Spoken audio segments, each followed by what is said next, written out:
राधानगरी तालुक्यातील पूर्वेकडील चक्रेश्वरवाडी बारडवाडीसह परिसरातील वाड्या वस्तीवरील शेतकरी भात भुईमुग पिकांमध्ये आंतरपीक म्हणून वरणा पिकाची लागवड करतात.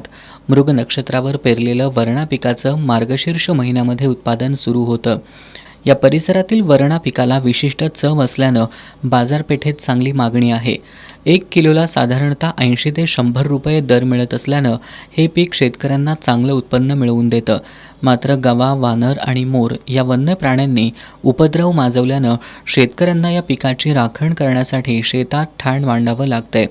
शेतकरी शेतातच पाल मारून डब्याचा आवाज करत वन्य प्राण्यांपासून पिकाची राखण करतायत. या पिकाला तयार व्हायला 6 महिने लागतात. हा वरणा जो आता दिसतो आहे, हा वरणा याची पेरणी मृग नक्षत्रामध्ये केलेली आहे आणि हे पीक तयार व्हायला आता डिसेंबर महिन्यामध्ये हे पीक तयार होतं आहे. आता याची काढणी चालू आहे. या आमच्या हा वरणा पेरे वरणा टाईपचा वरणा आहे आणि याला मागणी भरपूर आहे.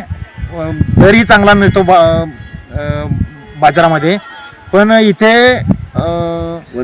वन्य प्राण्यांच्या त्रासामुळे हे पीक धोक्यात आहे. गव आणि वानरं येऊन इथं या आमच्या पिकांचं फार मोठं नुकसान करतात. तरी शासनाने या वन्य प्राण्यांचा काहीतरी बंदोबस्त करावा आणि शेतकऱ्याला जीवदान द्यावं, हीच आमची मागणी आहे.